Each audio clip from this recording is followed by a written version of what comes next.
Hello students, welcome to প্রতিভা। আজকে আমরা class 9-এর লেখচিত্র বা গ্রাফ চ্যাপ্টারটি আমরা স্টার্ট করছি। এর আগে আমরা সূচকের ধারণার চ্যাপ্টারটি আমরা পুরো কমপ্লিট করেছি। তো আজকে আমরা লেখচিত্রের ধারণার প্রথম লেকচারটি করব। আজকে আমরা বেসিক একটু জানবো, তারপরে আমরা কী করব, আমরা অঙ্ক বা কোষে দিকের অঙ্ক যেগুলো আছে সেগুলো আমরা করব। তো চলো বেশি দেরি না করে আমরা আজকে স্টার্ট করি। আর তোমরা অনেকে আমাকে বলেছিলে, যারা আমাদের অফলাইন ব্যাচে পড়ো তারা অনেকেই বলেছিলে যে দাদা একটু দেখতে প্রবলেম হয়, তোমার যে ব্যাকগ্রাউন্ডটা, কালো ব্যাকগ্রাউন্ডটা।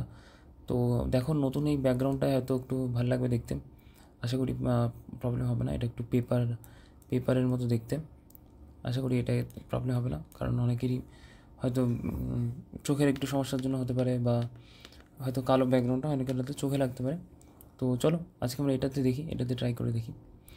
তো দেখো, প্রথমে আমরা যেটা জানবো, লেখচিত্র অ্যাকচুয়ালি জিনিসটা কী।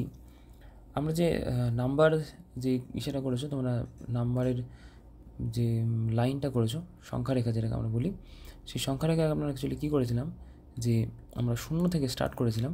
তারপরে আমরা 1 2 3 4 3 4 5 6 এইভাবে আমরা কী করেছিলাম, সংখ্যারেখা করেছিলাম। আর সংখ্যারেখার এই সাইডেও আমরা কী করেছিলাম, -1 -2 এইভাবে আমরা কী করেছিলাম, সংখ্যা নিয়েছিলাম। এবার সেই সংখ্যায় ধরো আমরা কী করেছি, এইভাবে ধরো নিয়েছি। আমরা কি নাম্বার যেটা ছিল সেইটাকে আমরা কী করেছি, দুই দিকে করে নিয়েছি। 1 2 3 4, এ পাশে আমরা কী করেছি, -1 -2 -3 -4 -5 এভাবে আমরা কী করেছি, প্লাসও নিয়েছি, মাইনাসও নিয়েছি। এইবার এই শোয়ানো যে অংশটা, সেই অংশটার নাম দিচ্ছি আমরা এক্স, আর যে এক্সেরই উল্টো দিকে যেটা যাবে সেটা নিচ্ছি আমরা -x বা এক্স ড্যাশ। আর এই লম্বা যে অংশটা সেটাকে আমরা লিখছি ওয়াই, আর তার নিচের দিকে নিচ্ছি ওয়াই ড্যাশ বা -y। ঠিক আছে, এইবার তাহলে এখানে আমরা কী পেলাম, তাহলে আমরা এক্স বড় বড় সংখ্যা পেলাম, আবার ওয়াই বড় বড় সংখ্যা পেলাম। তাহলে দেখো, এখানে আগে যে আমরা যে নর্মাল সংখ্যা রেখাটা করেছিলাম সেখানে আমাদের কী প্রবলেম ছিল, সেখানে হচ্ছে আমরা কী করছিলাম, শুধুমাত্র +1 বা -1 এইটুকু যেতে পারছিলাম। তাহলে আমাকে যদি কেউ বলে, সাপোজ আমি 9 আছি, -9 আছি, আমাকে যদি কেউ বলে যে তুই 6 বা 5-এ আয়, তাহলে আমি এখান থেকে 9 থেকে 8 7 6 5 4 3 2 1 0, তাহলে এরকম করে আমি কী করতাম, 6 অবধি চলে যাব। এবার 6 অবধি চলে গেছি, এবার আমাকে 6 অবধি যদি যাওয়ার পর যদি আমি উপরে উঠতে হয়, তখন কিন্তু উপরে যাওয়ার সিঁড়ি নেই, তাই না? উপরে যাওয়ার সিঁড়ি নেই, তখন আমি কী করলাম, আমি কী করলাম, ওপর বরাবর কী করলাম, একটা সংখ্যারেখা বা দাগ আমি কী করলাম, নিয়ে নিলাম। তাহলে কি, আমি 6 যদি থাকি, যদি 6-এর থেকে 1 ঘর ওপরে যাই, তাহলে আমি দেখো এখানে আমি কি একটা ভ্যালিড বা একটা নাম্বার পাচ্ছি, যে এই জায়গাটার নাম হবে হচ্ছে, আমি এখান থেকে এসেছি 6 ঘর, এখান থেকে এসেছি আমি 1 ঘর, তাই না? এখান থেকে 6 ঘর এসেছি, এখান থেকে আমি 1 ঘর এসেছি। ধরো আমাকে যদি বললো 3-এ যেতে, তাহলে 3 থেকে যদি আমি উপরে উঠি, তাহলে আমি এখানে চলে আসলাম। তাহলে আমি এখানে এক্সের দিক থেকে এসেছি 3 ঘর, আর উপরে উঠেছি আমি কয় ঘর, 4 ঘর। তাহলে দুটো সংখ্যা রেখা করে আমি অ্যাকচুয়ালি কী পেলাম, আমি সোজাসুজিও যেতে পারবো, আমি আবার কি ওপর নিচে উঠতে পারবো, মানে নিচে ভূমি বরাবর যেতে পারবো, আবার কি ওপর নিচে উঠতে পারবো, তাই না? তাহলে এখানে আমি অ্যাকচুয়ালি সংখ্যাগুলোকে, আমরা কোনো সংখ্যা বা কোনো বিন্দুকে আমরা কী করবো, কোনো ডিটেক্ট করবো কী করে, কোনো বিন্দু কোন অংশটা কোন দিকে বা কী যাচ্ছে আমরা বুঝবো কী করে। তো দেখো, তার জন্য দেখো এটা একটু মুছে নিই। তাহলে এখানে দেখো, তুমি আশা করি নাম্বার লাইনটা ভালো করে দেখতে পাচ্ছ, এখানে 1 2 3 4 কোথায় রয়েছে। এবার আমাদের প্রথমে যখন আমরা লিখি, এক্সের মানটা আগে লিখি, আর তারপরে আমরা কি ওয়াইয়ের মানটা লিখি। ঠিক আছে, এক্সের ঘরের মান আমরা আগে লিখবো, তারপরে ওয়াইয়ের ঘরের মান। ধরো তুমি আছো 0-তে, সবসময় তুমি আগে 0-তে থাকবে। এবার 0 থেকে তুমি ধরো 4 ঘর ডান দিকে বা 4 ঘর +x-এর দিকে, এটা হচ্ছে +x, এটা হচ্ছে x ড্যাশ বা -x, এটা হচ্ছে y, এটা হচ্ছে ওয়াই ড্যাশ বা -y। তাহলে তুমি 0-তে আছো, 0 থেকে ধরো তোমাকে বললো যে আমাকে 8 অবধি যেতে, তাহলে আমি 0 থেকে 1 ঘর 2 ঘর 3 ঘর 4 ঘর 5 ঘর 6 ঘর 7 ঘর 8 ঘর অবধি, ধরো আমি 8 ঘর অবধি গেলাম, তাহলে 8 ঘর অবধি গেলাম। এবার আমাকে বললো যে 8 ঘর থেকে তুই 3-4 ঘর উপরে যা, তাহলে এখান থেকে আমি 1 ঘর 2 ঘর 3 ঘর 4 ঘর উপরে, এইখানে আমি চলে গেলাম। তাহলে আমি প্রথমে এসেছি 8 ঘর, তারপর গেছি আমি 4 ঘর, তাই না? একটু উল্টো বলি, ধরো তুমি কী করলে, আগে ওয়াইয়ের ঘর গেলে, তো তাহলে ওয়াই ধরো 3 ঘর গেলে 1 2 3, তাহলে ওয়াই তুমি 3 ঘর আসলে। তারপর তুমি কী করলে যে এই দিকে এক্সের দিকে তুমি আরও 3 ঘর গেলে, তাহলে 1 2 3, এক্সের ঘরে তুমি আগে 3 ঘর গেলে। তাহলে এখানেও তুমি কী করবে, আগে এক্সের ঘরে তুমি 3 লিখবে, এটা এক্সের 3, আর এটা লিখবে ওয়াইয়ের 3 3 3, বুঝতে পারলে? তাহলে আমরা কী করে অ্যাকচুয়ালি পয়েন্টিংটা করবো, সেমভাবে তুমি মাইনাসের দিকে করতে পারো। ধরো তুমি এক্সের দিকে গেলে -5, তাহলে এখান থেকে তুমি হেঁটে হেঁটে কোথায় গেলে -5। এবার -5 থেকে তুমি কী করলে, আরও নিচের দিকে নামলে, ধরো আরও 7 ঘর নিচে নামলে, তাহলে তুমি চলে আসলে -7। তাহলে প্রথমে গেলে তুমি -5, তারপর গেলে তুমি কোথায় -7।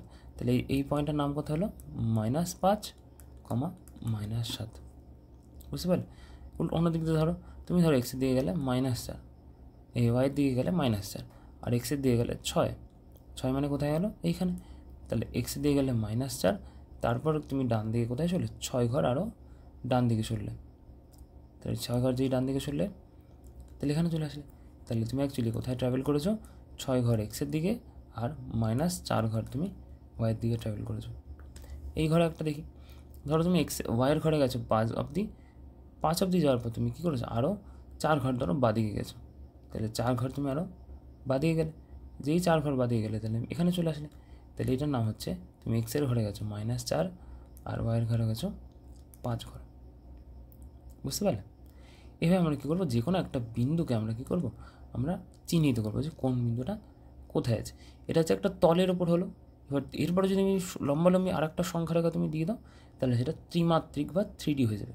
এই যে আমরা সংখ্যারেখাটা করছি বা লেখচিত্র করছি, সেটা হচ্ছে 2D বা 2 ডাইমেনশন, ঠিক আছে, বা দ্বিমাত্রিক যেটাকে আমরা বলি, বাংলায় যেটাকে আমরা কী বলি, দ্বিমাত্রিক, বা ইংলিশে আমরা কী বলি, 2 ডাইমেনশন। ইংলিশে আমরা কী বলি, 2 ডাইমেনশন, ঠিক আছে। এবার এইটুকু তো বুঝলাম। এবার এখানে -x +x এত কিছু রয়েছে, তার জন্য আরেকটা জিনিস দেখি, আরেকটা জিনিস দেখিনি, তারপর এখানে কিছু একটা উদাহরণ করবো। দেখো এখানে দেখো প্রথম যে ঘরটা থাকে যেখানে এক্স আর ওয়াই দুটোই প্লাস, এখানে যে ঘরগুলো থাকবে সেখানে কি এক্স আর ওয়াই প্লাস, এখানে এক্সও প্লাস আর ওয়াইও প্লাস, কিন্তু এইখানে যে ঘর থাকবে সেখানে দেখো এক্স হচ্ছে মাইনাস আর ওয়াই হচ্ছে প্লাস, এইখানে ঘর থাকবে সেখানে এক্সও মাইনাস ওয়াইও মাইনাস, আর এখানে যে ঘর থাকবে সেখানে এক্স প্লাস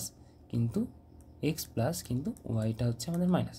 তাহলে এই যে ঘরটা যেখানে দুটোই প্লাস, সেটাকে আমরা বলবো প্রথম পাদ, সেটাকে আমরা কী বলবো, প্রথম পাদ। আর এই দ্বিতীয় যেটা ঘরটা সেটাকে আমরা কী বলবো, দ্বিতীয় পাদ। তৃতীয় যেটা আছে সেটাকে আমরা বলবো তৃতীয় পাদ,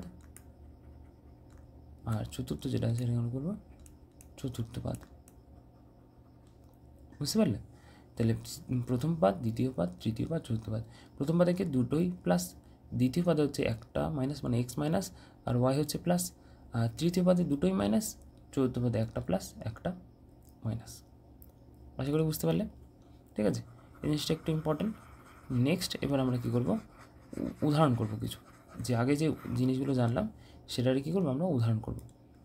দেখো আমাদের বলেছে 3 আর 2, তাহলে এক্সের 3 ওয়াইয়ে 2, তাহলে এক্সের 3 ঘর যাও, 1 2 3, এক্সে গেলাম 3 ঘর, ওয়াইয়ে যাও আর -2 ঘর, তাহলে -2 মানে নিচের দিকে, তাহলে ওয়াই আসলাম -2 ঘর, তো এটার নাম কী হয়ে গেলো 3 -2। তারপরে দেখো বলেছে এক্সে -4 ওয়াইয়ে 2, তাহলে এক্সে যাও -4, 1 2 3 4, তাহলে এক্সে আসলাম -4, ওয়াই আসলাম 2 +2 মানে কোথায় যাবে, উপরে যাবো, তাহলে এটা -4 2 হলো। এবার দেখো এখানে এক্স ওয়াই, এক্সে বলেছে 4 ওয়াই বলেছে 5, তাহলে এক্সে 4 ঘর যাও, 1 2 3 4, 4 এখানে, ওয়াই গেল 5, তাহলে 1 2 3 4 5, এই ওয়াই আসলাম 5, তাহলে এটার নাম কী হলো, এটা হচ্ছে 4, 5। তারপরে দেখো এক্সে -5 ওয়াইও -5, তাহলে এক্সে যাও -5, 1 2 3 4 5, এখানে -5 আর ওয়াই -5 কোথায় হবে, এইখানে, তাহলে এই অংশটার নাম কী হবে, -5, -5, বুঝতে পারলে? চারটে বিন্দু আমরা এখানে করেছি। তো এইটুকুই ছিল লেখচিত্রের প্রথম ধারণা, বেসিক, যে আমরা লেখচিত্রের পয়েন্টটা কী করবো আর আমরা লেখচিত্রের কেন ব্যবহার করবো, যে ব্যবহার করবো আমরা কি, প্রথমে আমরা একমাত্রিক তলে যে কোনো বিন্দু নিচ্ছিলাম, এবার আমরা দ্বিমাত্রিক তলে বিন্দু নেওয়ার ফলে আমরা কী করছি, যে কোনো জায়গায় আমরা কিন্তু বিন্দু নিতে পারছি। একমাত্রিক তলে হলে জাস্ট আমরা লাইনের মধ্যেই ঘোরাফেরা করবো, সামনে পেছনে যাব। কিন্তু যদি আমরা দ্বিমাত্রিক করে ফেলি তাহলে কি, আমরা সামনে যাওয়ার পর আবার উপরে উঠতে পারি, আবার সামনে যেতে পারি, আবার উপরে উঠতে পারি, আবার একদম নিচে আসতে পারি, কারণ এখানে একটা বিন্দু পাবো। যখনই এখানে আসবো কি, তখনই একটা বিন্দু পাবো, যে কোনো জায়গায় আমরা ট্রাভেল করতে পারি দ্বিমাত্রিক ক্ষেত্রে। ঠিক আছে, তো এইটুকুই ছিল আমরা কি আমাদের লেখচিত্রের ধারণা। ব্যাস, তো আবার দেখা হবে নেক্সট লেখচিত্রের লেকচার 2-তে, সেখানে আমরা কষে দেখি বা নিজে করি, অনেকটা অংশ আমরা করছি। তো ঠিক আছে, চলো আজকের জন্য এটুকুই, দেখা হবে অন্য একটি ভিডিওতে।